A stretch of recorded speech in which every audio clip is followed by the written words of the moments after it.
तो सबसे पहले आपको लिखना है दी पोयम, दी पोयम। उसके बाद उस पोयम का नाम लिखिए, फायर एंड आइस, ठीक। अब उसके बाद जिसके द्वारा ये पोयम रचित है वो लिखिए, is composed by Robert Frost, Robert Frost के द्वारा इसकी रचना हुआ है।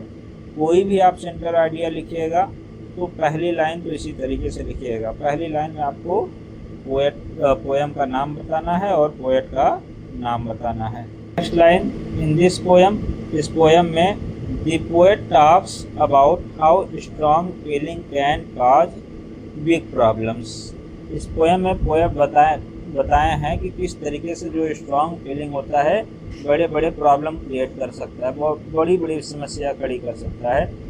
Even the end of the world, यहाँ तक कितने बड़ी समस्या खड़ा कर सकता है कि संसार का विनाश भी हो सकता है। स्ट्रॉन्ग डिजायर यानी गलत डिजायर हो और काफ़ी स्ट्रॉन्ग हो तो उसके लिए बताया गया कि वो बहुत बड़ी प्रॉब्लम क्रिएट कर सकता है।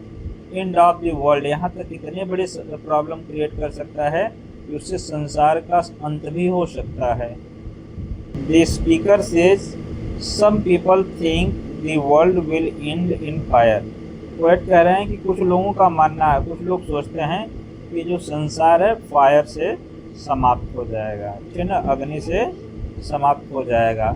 वाइल अदर थिंक, और अन्य लोग क्या सोचते हैं कि आइस विल एंड इट, ये पूरा संसार है जो आइस से समाप्त हो जाएगा, बर्फ से समाप्त हो जाएगा। यानी इस संसार में दो प्रकार के लोग हैं और अलग अलग लोगों का जो मत है इस संसार के समाप्त होने के विषय में, इस संसार के विनाश के विषय में, वो दो लोगों का मत है। तो दोनों अलग अलग लोगों का ओपिनियन को पोएट अपने पोयम के माध्यम से व्यक्त किए हैं।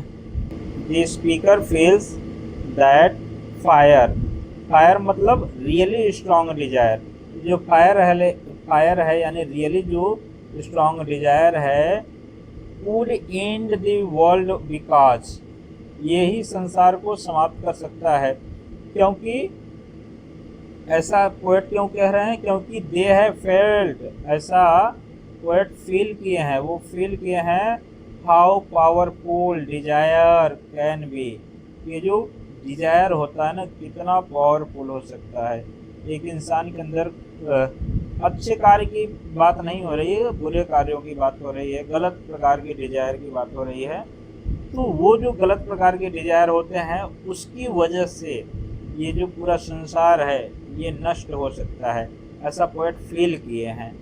But they also think hate, लेकिन आगे पोएट फायर को ही नहीं, मतलब स्ट्रॉन्ग डिजायर तो ये है, लेकिन इसके अलावा और पोएट फील किए हैं और भी समझे हैं कि which is like ice, hate को समझ रहे हैं। ये जो हेट होता है मतलब नफरत जो होता है, नफरत की वजह से भी ये, एक तो स्ट्रॉन्ग डिजायर, गलत तरीके से स्ट्रॉन्ग डिजायर की वजह से भी संसार का विनाश हो सकता है, और दूसरा नफरत की वजह से, इंसान की नफरती जो विचारधारा है, एक दूसरे से इतना नफरत कर रहे हैं, एक कंट्री दूसरे कंट्री से इतना नफरत कर रहा है, एक पड़ोसी दूसरे पड़ोसी से नफरत कर रहा है, एक ना, तो इस तरीके से नफरत की वजह से भी ये संसार का विनाश हो सकता है। विच इज लाइक आइस, जो कि बर्फ के समान बताया गया है। हेट को क्या बताया गया है, बर्फ के समान, यानी फायर एंड आइस जो इस पोएम का नाम है, तो फायर का मतलब आप फायर मत समझिए, और आइस का मतलब आइस नहीं है, आइस का मतलब नफरत है, फायर का मतलब क्या है, स्ट्रॉन्ग डिजायर है, ये समझिए। तो ये जो फायर है would end the world too, ये भी संसार का विनाश कर सकता है, world too, because hate is very strong and cold, क्योंकि हेट भी वेरी स्ट्रॉन्ग है। हेट मतलब कम नहीं है, नफरत हाँ संसार को समाप्त करने के लिए कम नहीं है, तो इसलिए हेट भी और इधर फायर बोले तो स्ट्रॉन्ग डिजायर, दोनों की वजह से संसार का विनाश हो सकता है।